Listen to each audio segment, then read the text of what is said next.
Para conocer la historia de Hyundai tenemos que remontarnos al año 1947. Por aquel entonces Hyundai reparaba y fabricaba pequeños lotes de vehículos. Hubo que esperar hasta el año 1968 cuando la marca coreana lanzó un modelo compacto denominado Cortina, pero que realmente procedía de Ford. Fue en el año 1975 cuando Hyundai se atrevió a lanzar su primer vehículo de producción propia, el Pony. En aquel entonces Hyundai divagaba en diferentes áreas de negocio, el de los buques, el de las inmobiliarias, el de los centros comerciales que a día de hoy mantiene en Corea del Sur y el de la automoción, incluso también el de la electrónica. A día de hoy se ha concentrado en dos grandes áreas, el de los buques y el de los vehículos, que es el caso que nos ocupa hoy con este Hyundai i30N Fastback.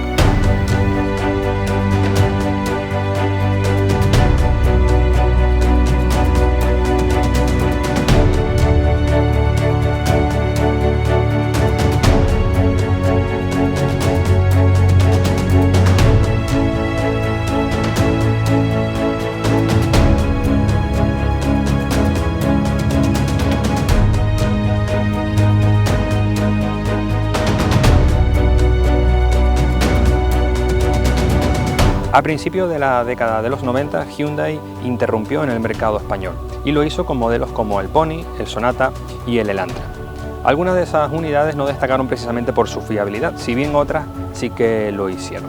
Otro de los aspectos característicos de Hyundai durante su corta trayectoria ha sido en materia de diseño. Nunca han destacado ninguno de sus modelos por un diseño excepcionalmente agresivo, distintivo o incluso atrevido.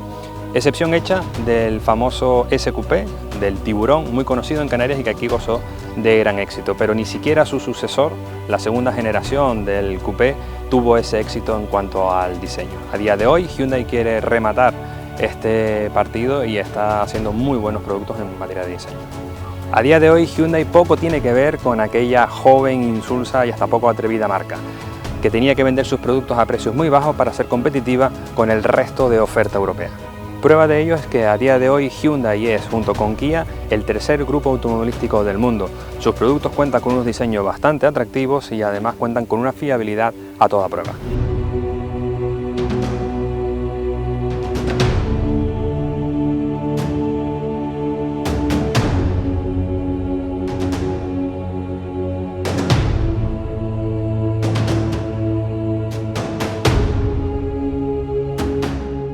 Bueno, pero toda la teoría está muy bien, pero al final lo que importa es la práctica. Este es un coche creado y desarrollado y cuya razón de ser es las sensaciones, lo que nos aporta en carretera. Y la realidad es que tiene mucho que contar este coche. Comenzando por la posición de conducción, lo primero que nos encontramos cuando nos subimos a él. Como ya habíamos dicho, los asientos son cómodos. Tienen una regulación en general bastante amplia. El volante tiene buen tacto, también es regulable en altura y profundidad. Los pedales están bastante bien ubicados. Quizás echamos en falta mayor cercanía entre el pedal del freno y del acelerador, pero bien es cierto que con la función del Rev Match de ajuste en las reducciones de las revoluciones del motor, tampoco se echa muy en falta esa característica, ¿no? Esa particularidad del pedalier. De resto, ¿qué más? Nos encontramos, eso sí, con una visibilidad trasera bastante deficiente. Es muy pequeño la cantidad de visión que tenemos a través del parabrisas central, pero de resto sí que a través de los retrovisores sí que hay un buen campo de visión, pero en general luego a través de los dos pilares delanteros sí que es verdad que no nos molesta en curva. Uno de los detalles que todos están esperando a que comentemos, los modos de conducción. Hay 5 modos de conducción. Desde el más de paseo, que es el modo eco, pasamos al modo normal, modo sport y los dos modos N. Uno preconfigurado y el otro custom, que podemos hacer a nuestra medida. Comenzamos por el modo eco, es en el que vamos ahora mismo.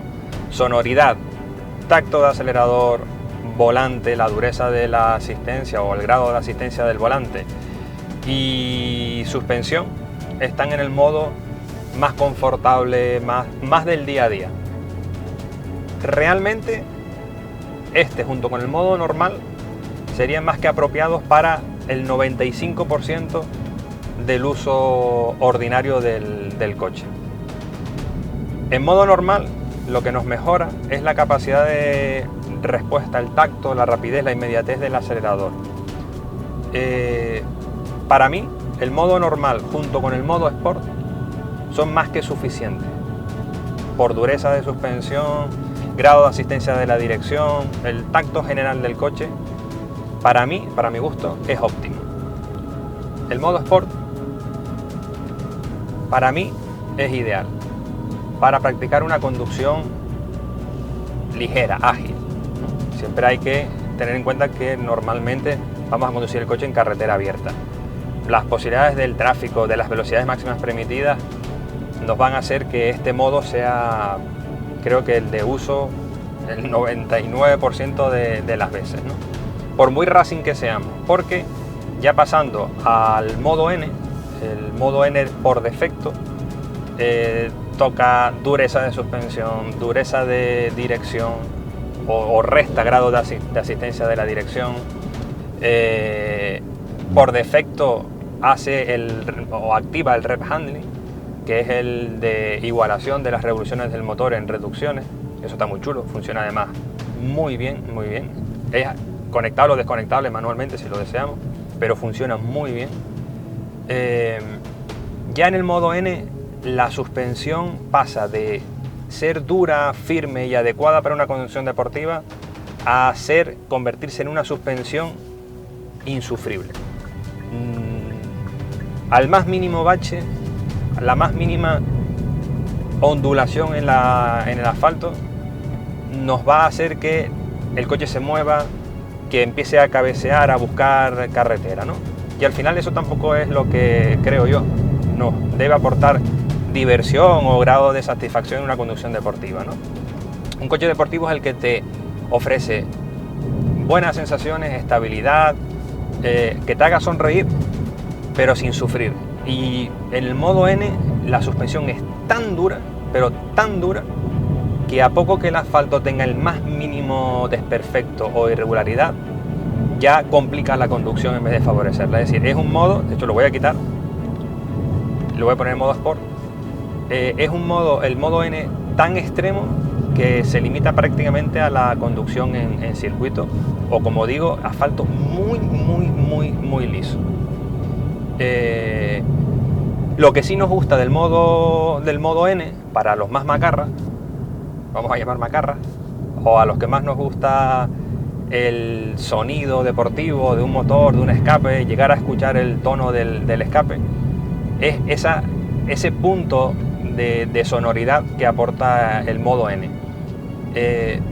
Se escuchan los petardeos en reducciones, en aceleraciones, la sonoridad es bastante grave y metálica a la vez, esa sonoridad típica de un motor turboalimentado.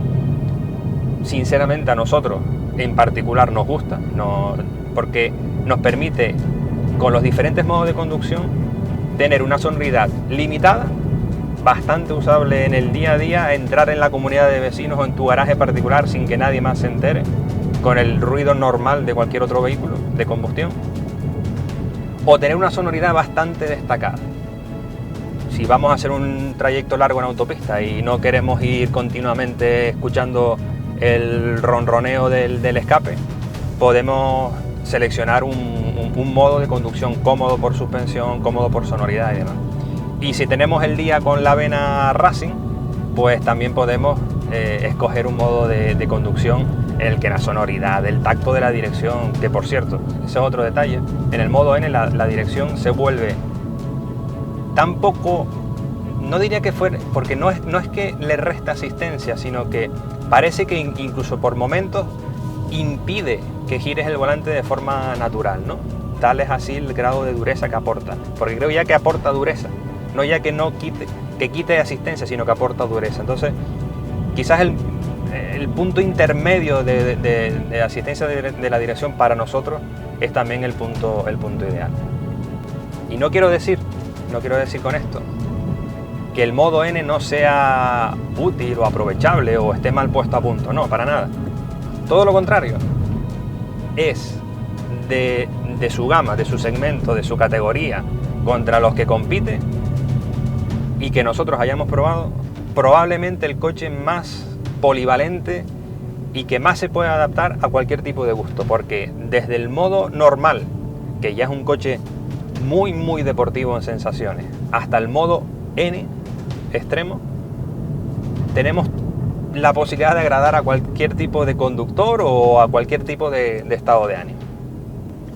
Hay una cosa que a mí me ha gustado de forma muy particular en este coche, y es que incluso con la suspensión en el punto de dureza máximo no se escuchan ruidos o crujidos anómalos, y estamos hablando de una unidad en particular, esta que con 8.700 kilómetros ha sufrido de todo tipo de tratos menos benevolentes.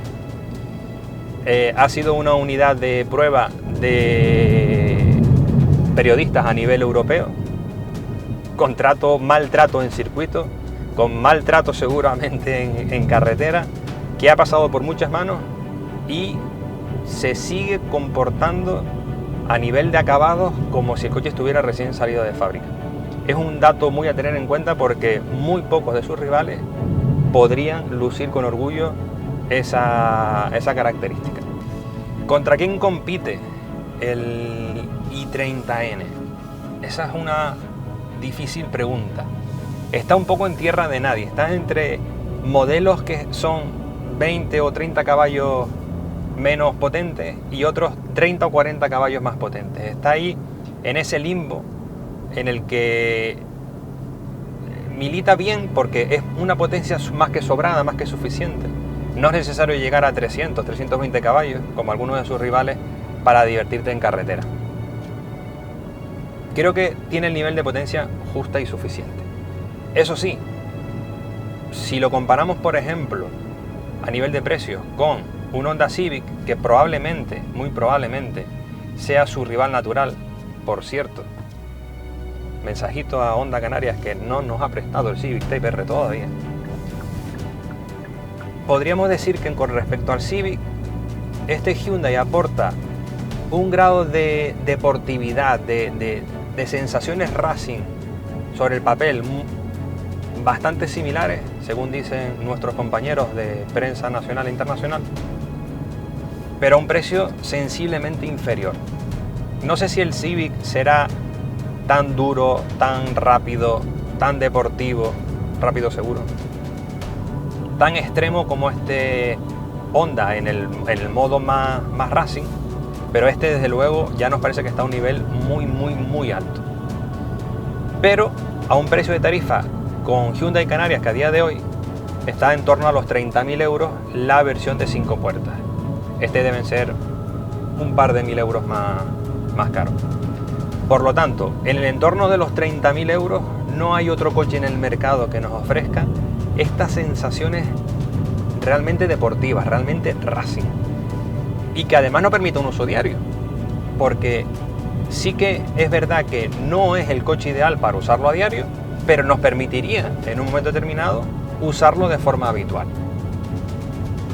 Creo que es una opción que tenemos que tener muy en cuenta si nos gustan los coches deportivos, si nuestro presupuesto rondan los 35.000 euros y evidentemente nos gusta la estética, porque es un factor de compra prioritario, pero hay que acercarse al concesionario de Hyundai, probarlo y entonces sacar conclusiones, antes que por la estética. A mí personalmente, y voy a ser muy sincero, es un coche que no me convencía a nivel estético, no lo hubiera considerado como opción de compra si estuviera buscando un coche de este estilo, pero después de probarlo, después de tenerlo varios días, sí que lo tendría en cuenta, porque a lo mejor ese plus de agresividad o de distinción que yo personalmente busco en un coche deportivo no me lo aporta, pero me lo suple con suficientes garantías otro tipo de características propias de este coche.